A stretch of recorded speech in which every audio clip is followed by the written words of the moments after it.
वैराग्य के विषय में चर्चा चल रही थी कि मनुष्य को वैराग्य होता क्यों नहीं है। अब वैराग्य के ना होने का कारण एक,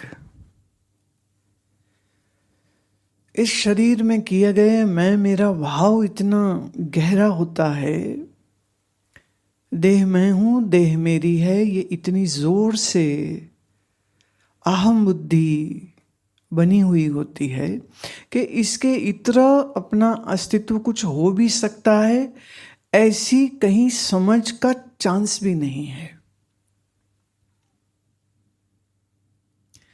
मैं मेरी चूंकि इस स्थूल शरीर के साथ है, इसलिए इस शरीर के मान अपमान को बनाए रखना या मान अपमान पर ही फोकस्ड रहना या इस शरीर में लगी इंद्रियों के भोग का सामान मुझे मिलता रहे और अपनी आत्म प्रशंसा सुनने की एक भूख होती है जो अंदर से कभी जाती नहीं है। इंद्रियों का भोग मतलब जो अच्छे से अच्छा सामान है वो मुझे मिले, खाना हो, कपड़ा हो, जेवर हो, पैसा हो, मकान हो, गाड़ी हो, मुझे मिलना चाहिए।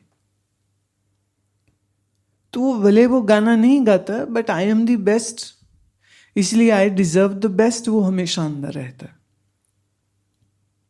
तो दृष्टि हमेशा भोग पर रहती है, दृष्टि हमेशा शरीर के खुश होने में रहती।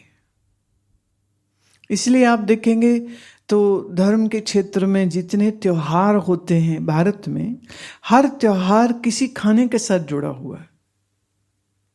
कोई पूजा पाठ होता है तो उसके अंत पर भी भंडारा है, कोई यज्ञ होता है तो उसके हविष्य में मीठा जो है वो हमेशा बहुत जरूरी होता है।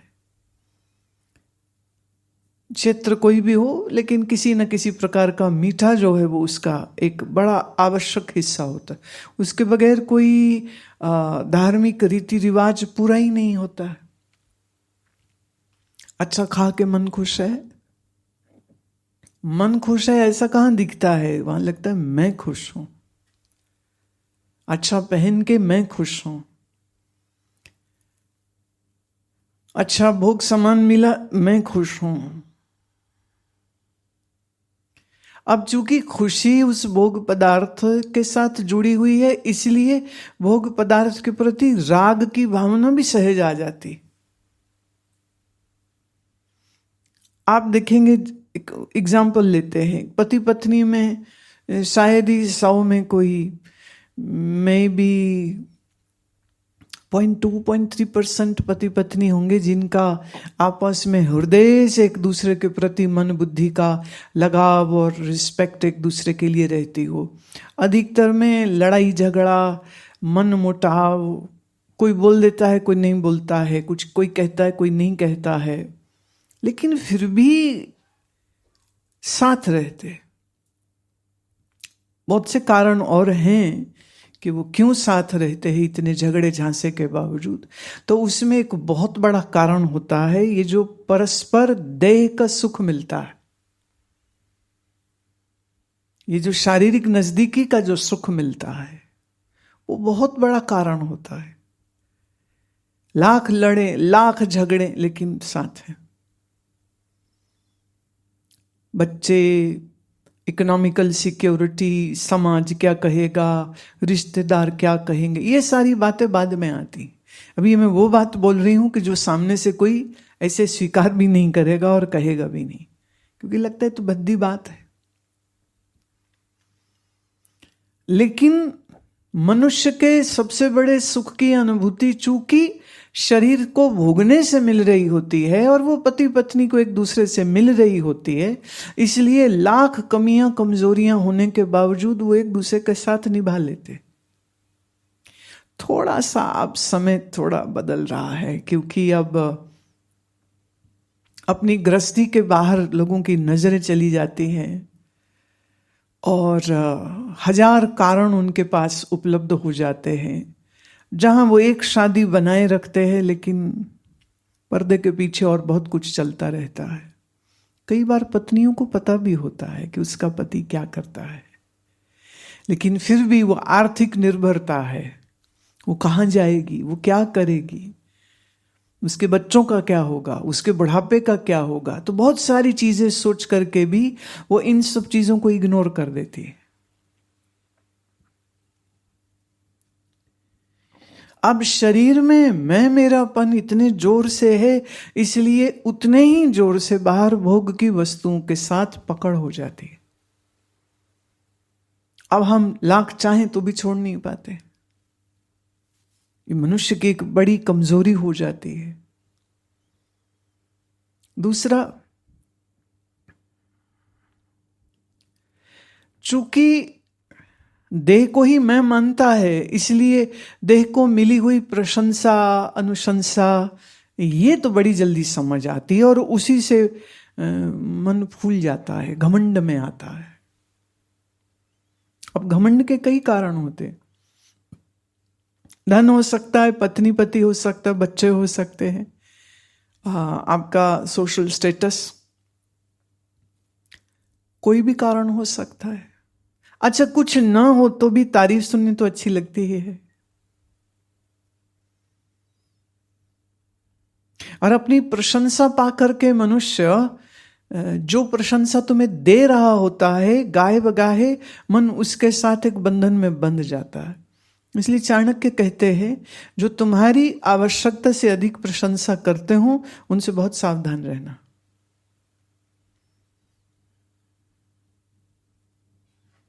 फिर एक एग्जाम्पल पति पत्नी का देती हूं। जिस लड़के को घर में निकम्मा, आवारा, गैर जिम्मेदार, मूर्ख, अकल नहीं है, ऐसे आरोप किए जाते हैं, और माँ या बाप या दादा या दादी ये कुछ करता नहीं है, बेकार बैठा है, और फिर इस बेकार लड़के की शादी होती, क्योंकि शादी तो भारत में सबकी हो जाती। तो जब शादी होती है तो पत्नी आके कहती है कि तुम मेरे स्वामी हो, तुम मेरे सर्वस्व हो। तो उसको लगता है, ले, घर वाले तो बेवकूफ, निकम्मा, आवारा, नकारा, गैर जिम्मेदार क्या क्या बोल रहे थे, और ये आई है और ये कह रही है कि तुम मेरे स्वामी हो। कि ये कह रही है कि इसकी जिंदगी की जिम्मेदारी अब सारी मेरे ऊपर है। तो वो पहली बार जो इज्जत मिलती ना उसको, फिर उस दिन के बाद से पत्नी प्यारी हो जाती है। फिर पत्नी जो कहे वो करेगा, और पत्नियों को भी पता है और पतियों को बिल्कुल नहीं पता है, और पत्नियां ये दांवपेच खेलती रहती। अब वो ये दांवपेच क्यों खेलती है? क्योंकि उसकी आर्थिक सामाजिक सिक्योरिटी उसके पति के साथ जुड़ी हुई है। तो ये बंधन कन्वीनियंस के होते हैं, ये बंधन मोहब्बत के नहीं होते। पर मोहब्बत का नाम दिया जाता है। पर ठीक है, समाज तो चलाना है ना, परिवार तो चलाना है, तो चाहे किसी आधार पे चले। लेकिन इसमें यह बात समझने की है कि जब कोई ये कहता है मैं तुम्हारे बगैर रह नहीं सकता हूं, ये एक बड़ा मीठा जाल है, और इस जाल में बहुत लोग फंस जाते, बहुत जल्दी से फंस जाते। तो इसे हम कहते हैं बंधन। ये हो गया बंधन। अब इन बंधनों में बंधा हुआ जो मन है वो रागी होगा कि वैरागी होगा?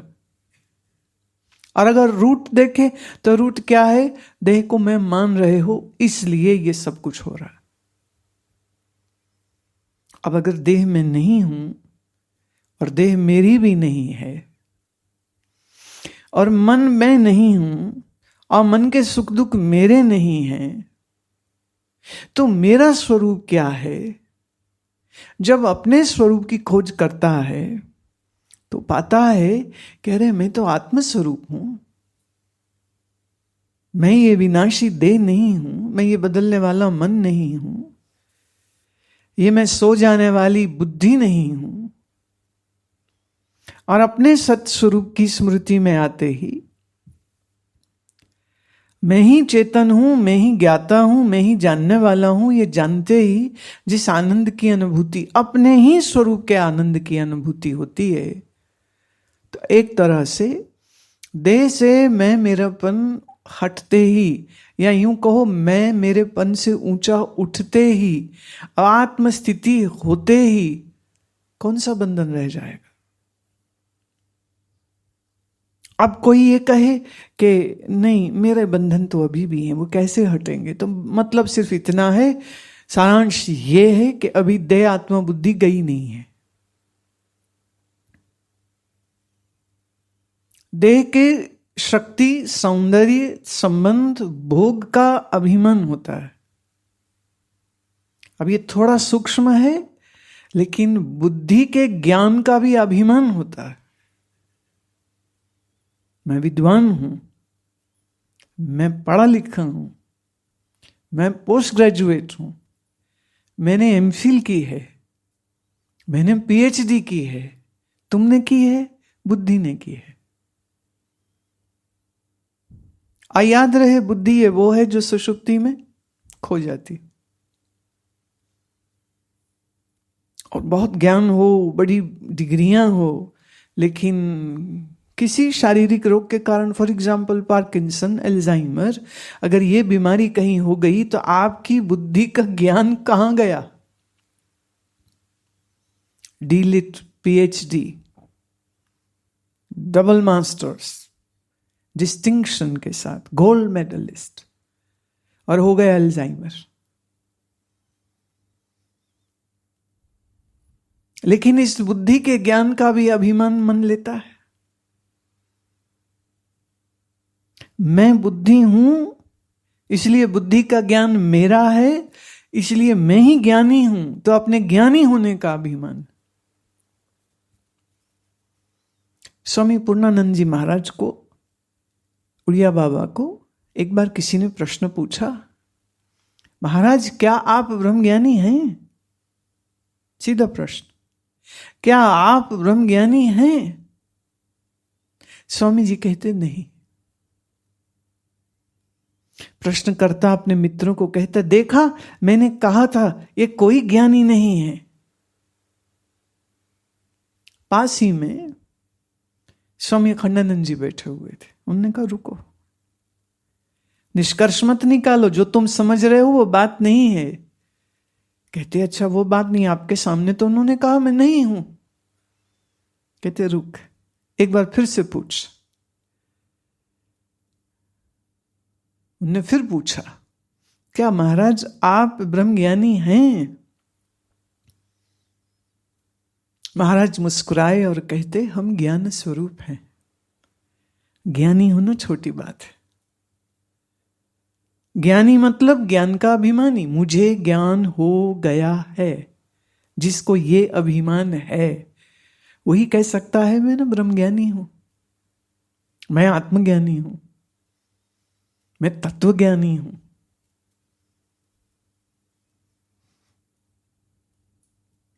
मैं तत्वज्ञानी नहीं, मैं तो ज्ञान स्वरूप। अब मैं ज्ञान स्वरूप हूं तो इसमें अभिमान की जगह ही नहीं बची।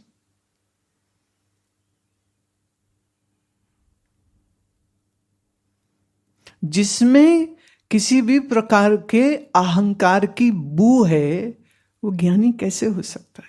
अच्छा ज्ञानी हो भी जावे लेकिन फिर भी वो अज्ञानी है, क्योंकि अहंकार अज्ञान की निशानी होता है और निरअहंकार जिसने ज्ञान स्वरूप का निश्चय किया है ये उसकी पहचान होता है। बात बारीक है, बात सूक्ष्म है, अगर पल्ले पड़ जावे तो। कबीर साहिब से भी पूछा गया था ये, क्या आप ज्ञानी हैं? तो वो चुप रहे, बोले नहीं थे कुछ। और पूछने वाले ने अंदाज लगा दिया कि देखो ज्ञानी नहीं तो भी तो चुप है।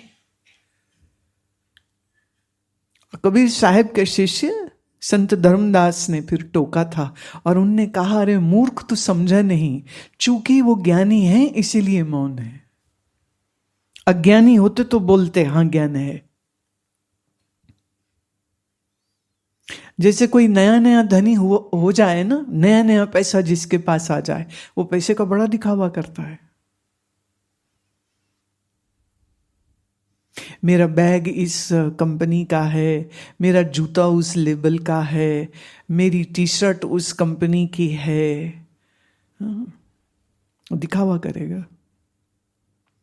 और जो पुराने धनाढ़ होते हैं, मैंने देखा वो जब कुछ कपड़ा भी खरीदते हैं तो वो कोशिश करते हैं कि जिस पर ब्रांड नेम ना लिखा हो वो कपड़ा खरीदेंगे, क्योंकि अब नहीं दिखाना किसी को कि मैंने 50,000 की टी शर्ट पहनी है, नहीं दिखाना किसी को कि मेरे पास 5-10 लाख 20 लाख का बैग है जो मैंने खरीदा है।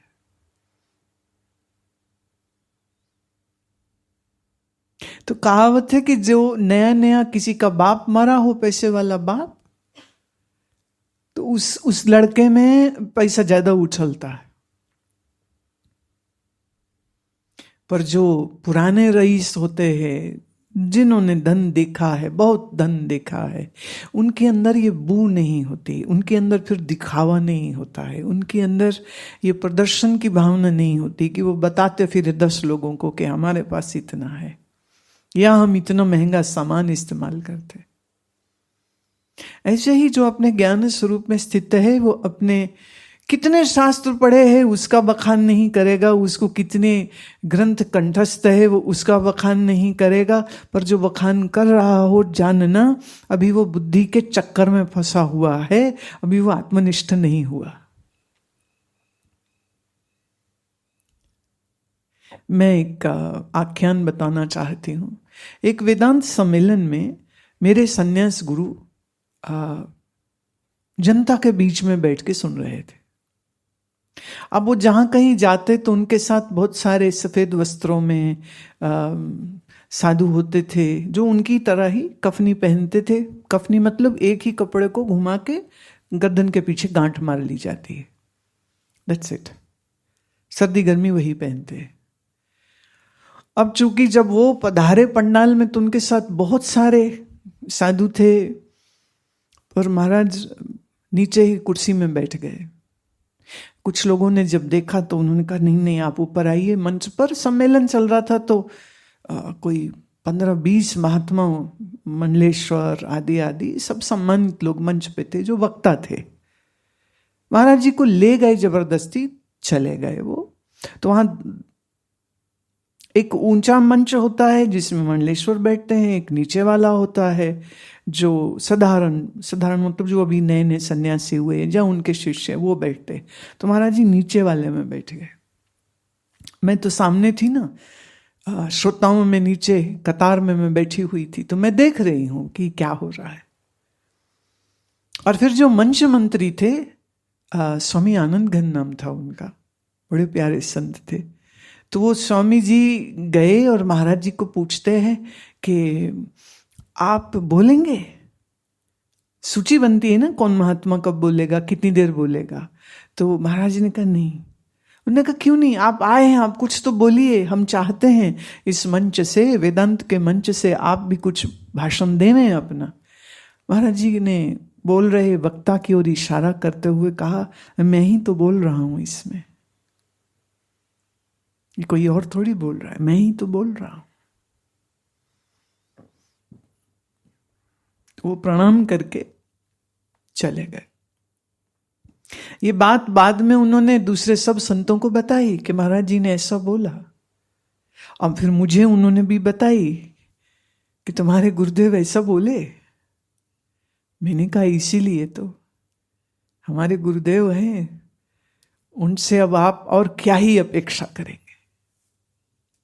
जहां बहुत से महात्मा उस सम्मेलन में आते हैं कि बढ़िया भाषण देंगे, बढ़िया बढ़िया तर्क देंगे, बढ़िया श्लोक बांचेंगे, तो लोग कहेंगे आह कितने विद्वान महात्मा है, ये यश मिलता है उससे। और यहां उन्हें यश की आवश्यकता नहीं, बड़ी सहजता से और बड़ी शालीनता और गंभीरता से कह देते हैं कि मैं ही तो बोल रहा हूं, इस शरीर से बोलने की आवश्यकता नहीं है। माने जिनके पीछे हजारों लोग चलते हैं, वह आम जनता के बीच में बैठने में उन्हें कोई संकोच नहीं लगता कि कोई उनका, माने उनकी कोई पदवी छोटी हो गई है, या अरे आम लोगों के बीच में हम कैसे बैठ सकते हैं। नहीं, वो आम लोगों के बीच बैठ जाते हैं। आग्रह करने पर मंच पे जाते हैं, आग्रह करने पर भी वो बोलने से मना कर देते कि कोई जरूरत नहीं है, जो हो रहा है बोले हम तो सुनने आए हैं, सुनेंगे, हम बोलने नहीं आए हम यहां पर। तो इतना निराभिमान, इतना निरहंकार और इतना जमीन से जुड़ा हुआ महात्मा, और इतना विरक्त जिसको इसकी आवश्यकता नहीं है कि वो दिखाए कि उसके पास कितना ज्ञान है, कि वो सुनाए किसी को कि उसको कितने शास्त्र कंठस्थ है। ये लक्षण किसका है? निर्माण मोहा जित संग दोषा। वो निर्माण है, मान रहित होता है। जिसका देह का मान चला गया उसके अंदर कैसा अभिमान, और जिसका देह का मान नहीं गया उसका तो अभिमान ही अभिमान है, वहां तो ज्ञान है ही नहीं। अच्छा, मान हम किसको कहते? पुरानी भाषा मान मतलब मेजरमेंट होता है। पुराने लोग बात करते थे कि क्या मान है इस जमीन का, मान मतलब क्या मेजरमेंट है। तो जब आप इस शरीर के आकार के पहचान को अपनी पहचान मान लेते, मतलब शरीर के मान को आप अपना मान मान लेते, इसी को अभिमान कहते। और जब शरीर के मान को अपना मान नहीं समझते हैं, ये ही निरअभिमान हो जाना होता है। और जो निरअभिमान होगा वो ही वैरागी हो सकता है। जो अभिमानी है वो तो रागी होता है। अब किसी को अभिमान इस बात का होता है कि हम कितनी तपस्या करते हैं, किसी को अभिमान इस बात का होता है कि हमने बहुत शास्त्र पढ़े हैं, किसी को इस बात का अभिमान होता है कि हमने पूरे देश के तीर्थ किए हैं, किसी को इस बात का अभिमान है। अभी मैं एक कार्यक्रम में थी, जिस कार्यक्रम में कोई 2 कुर्सी छोड़ के जो महात्मा बैठे हुए थे, वो अपने बगल वाले महात्मा को कह रहे थे मेरे हरिद्वार में 4 आश्रम हैं। वो जैसे बोल रहे थे, हा हा हा हा, क्योंकि ऐसों का दर्शन करके समझ लगती है कि ये नहीं होना चाहिए। मेरे 4 आश्रम हैं हरिद्वार में।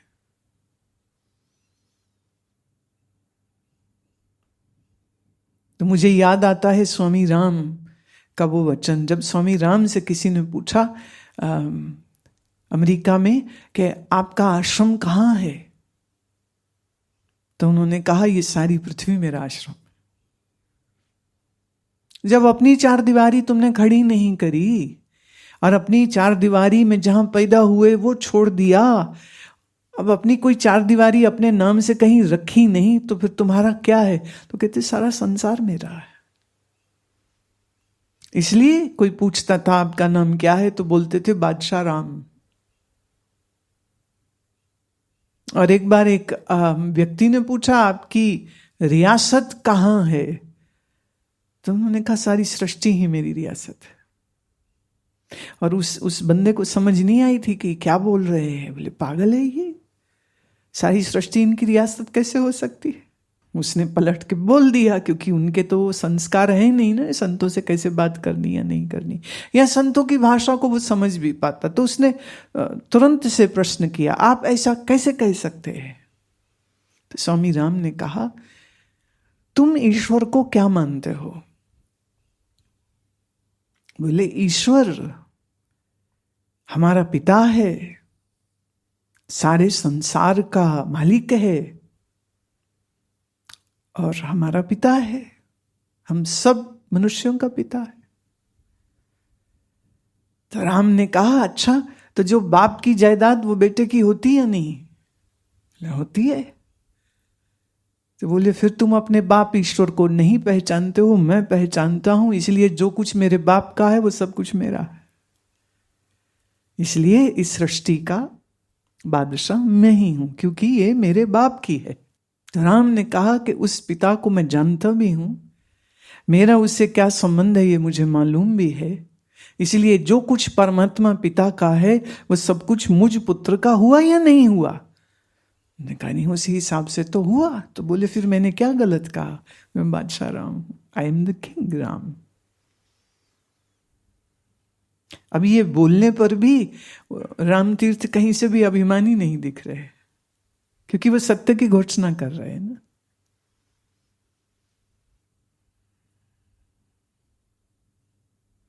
तो देह के मान को अपना मान समझना, मन के मान को अपना मान समझना, बुद्धि के मान को अपना मान समझना,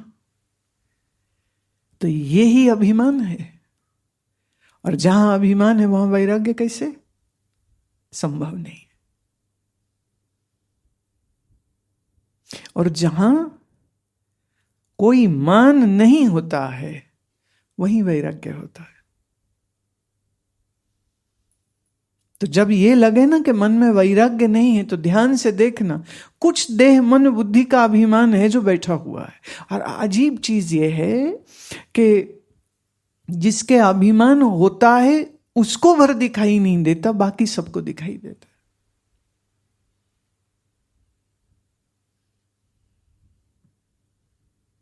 है। ज़ेन कहानी है ये,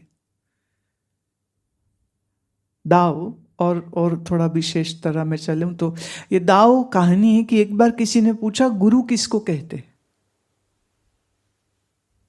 गुरु की परिभाषा क्या है? तो दाओ मास्टर ने कहा, जो निरंतर अपने शिष्य के अभिमान को तोड़ता रहता है वो ही गुरु होता है। A master is the one who is constantly doing the job of destroying the ego of the disciple is called a guru, is called a master. क्योंकि तुम्हारा बनाया हुआ अभिमान तुम कैसे तोड़ लोगे? आपने जो अपनी इमेज खड़ी करी है वो आप अपनी इमेज को इतना प्यार करते हो कि उस इमेज को बचा लोगे। सच तो ये लोग गुरु छोड़ देते हैं, अपनी इमेज नहीं छोड़ते। इसीलिए फिर वो कहते हैं गुरु जी हमें समझते नहीं है, हम तो इतने शुद्ध और प्रेम से भरे हुए, और गुरु कहते हैं तुम तमोगुणी हो, तुम ढीठ हो, तुम क्रोधी हो। और चेले कैसे तिल मिला जाते हैं ना फिर। और खास करके जो घर बार छोड़ के यहां आश्रम में रहते वो तो और ज्यादा तिल मिलाते कि ऐसे कैसे, ऐसे कैसे। पर जहां तुम्हारे मन ने ये प्रश्न उठाया कि गुरु ने ये बात मुझे कह कैसे दी, जानना उस दिन से तुम ना तो उसके शिष्य रहे ना वो तुम्हारा गुरु रहा। क्योंकि गुरु का जॉब था तुम्हारा अभिमान तोड़ना। जिस अभिमान के कारण वैराग्य नहीं है, उस अभिमान की रक्षा करने के लिए तुमने अपने आत्मरक्षा के सारे उपाय खोल लिए कि नहीं मैं ऐसा नहीं हूं, नहीं मैं ऐसा नहीं हूं।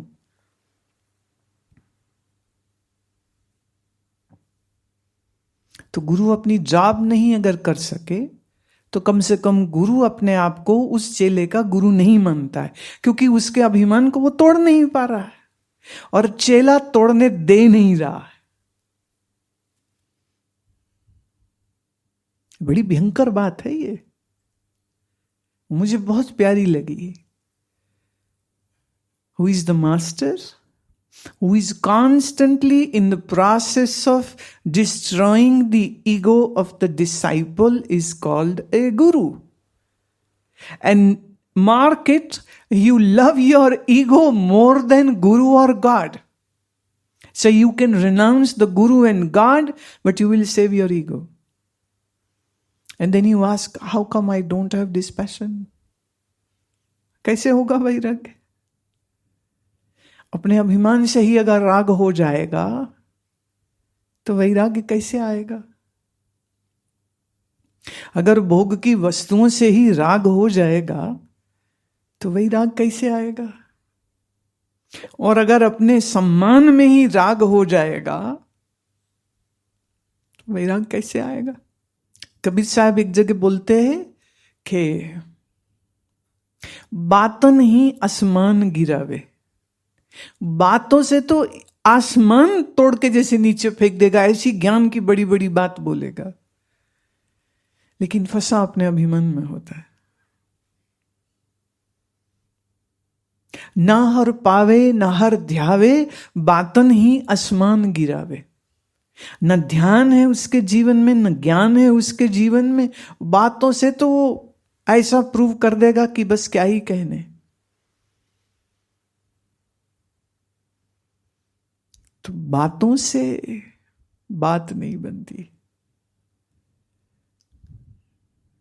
वो जैसे मोतिया फूल की जो खुशबू होती है ना, जब मोतिया का फूल खिलता है तो उसने कोई लाउड स्पीकर नहीं लगा रखा कि आओ और आके मुझे सूंघो, लेकिन उसकी खुशबू इतनी आकर्षक होती है कि आदमी बरबस उसकी ओर खींचा चला जाता है जहां वो मोतिया के फूल खिले हुए होते। ऐसे ही नम्रता, निरहंकार, वैराग्य, ये वो मनुष्य के मन की खुशबू होती है जिसके अंदर ये खुशबू होती है, गुरु बरबस उसकी ओर खिंचा हुआ चला जाता है। पर जैसे गंदगी के ढेर को देखोगे तुम बाद में, उसकी बदबू पहले नाक में आ जाती है तो आप अपना नाक ढक लेते, आह बदबू आ रही है। खुशबू आकर्षित करती है, बदबू से तुम अपना नाक बंद कर लेते हो कि सूंघना ना पड़े। ऐसे याद रहे, अभिमानी आदमी उसी दुर्गंध से भरा हुआ होता है, तो गुरु को भी नाक बंद करनी पड़ जाती है। नाक बंद करने का मतलब not literally, but it means कि उस व्यक्ति से संबंध नहीं बन पाता, हृदय का संबंध नहीं बन पाता है। जैसे खुशबू आकर्षित कर लेती है, ऐसे दुर्गंध दूरी कर देती है।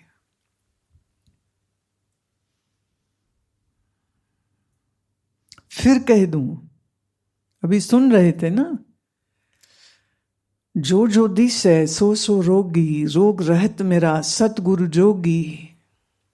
और जितने रोगों का वर्णन गुरुदेव ने किया है, वो रोग जिन जिन जीवों को था, वो उन जीवों में एक एक रोग था, और उस एक एक रोग की वजह से वो मारे जाते हैं। हाथी अपने काम की वजह से, भंवरा खुशबू लेने की वजह से, हिरण शब्द को सुनने की वजह से, भंवरा कोमल स्पर्श लेने की वजह से मारे जाते हैं।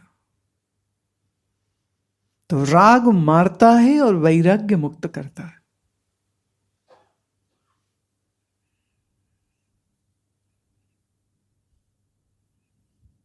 और राग जो वस्तुओं से होता है, उससे छूटने के लिए कई बार यह उपाय दिया जाता है, जिस चीज से राग है उस चीज को छोड़ दो। तो इसीलिए बहुत लोग धन का दान करते हैं, क्योंकि धन से पकड़ होती तो धन छोड़ देते हैं, कपड़े से पकड़ होती कपड़े भी त्याग देते हैं, नग्न भी हो जाते हैं, दिगंबर भी हो जाते हैं। पर जिसको अपने बुद्धि के ज्ञान का अभिमान हो, वो क्या छोड़े? वो कपड़ा, वो पैसा जैसी कोई भौतिक चीज तो है नहीं ना जिसको तुम छोड़ दो। हम अक्लमंद हैं, हमें बड़ा ज्ञान है, अब ये बुद्धि के अभिमान को कैसे छोड़ेगा?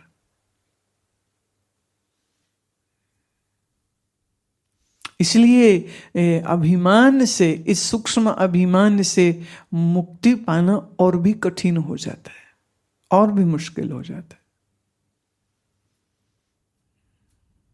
और याद रहे, गुरु अपना काम अभिमान तोड़ने का बहुत अच्छे से कर सकता है, पर जब तक शिष्य ने समर्पण का वो डिक्लेरेशन साइन नहीं किया है, तब तक गुरु अपनी कार्रवाई नहीं करेगा।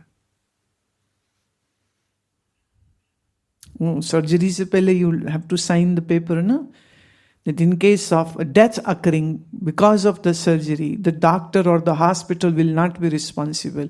हर सर्जरी से पहले हर पेशेंट की फैमिली ये फॉर्म साइन करती है, उसके बगैर डॉक्टर तो ऑपरेशन नहीं करेगा। अब हो सकता है डॉक्टर से कुछ गलती हो भी जावे, या केयरिंग स्टाफ से कुछ गलती हो भी जाए, या आईसीयू का जो नर्सिंग स्टाफ है उससे भी गलती हो सकती है, लेकिन अब सारी गलतियों का खमियाजा वो उन्होंने एक सिग्नेचर जो लिया है ना, उससे बात खत्म हो गई, राम भरोसे।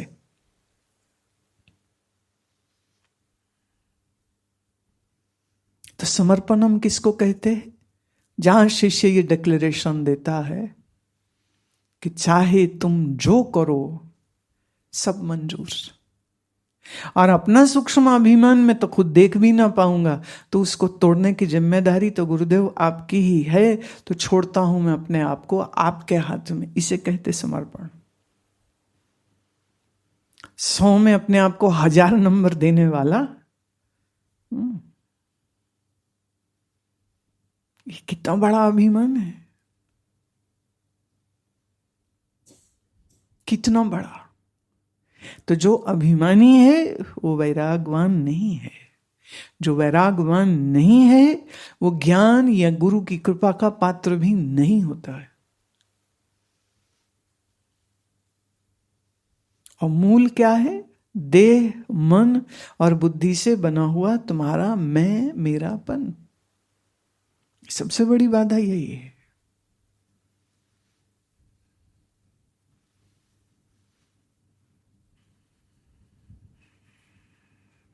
कबीर जी एक जगह पद गाते हैं, उनका बड़ा प्यारा बोल है, मन न रंगावे जोगी कपड़ा रंगावे।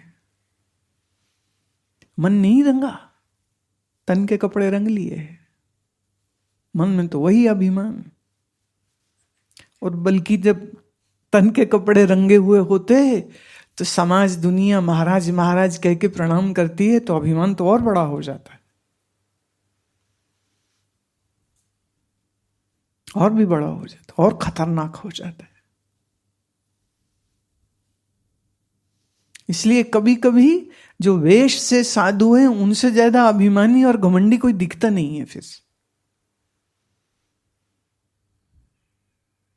वेश से साधु, मन न रंगावे जोगी कपड़ा रंगावे। बाहर की पोजीशन तो बदलनी आसान है, मन की कैसे बदलेंगे? तो अपनी देह, मन और बुद्धि से मैं, मेरापन का बाध करे। इसी निरअभिमानता से वैराग्य का जन्म होता है।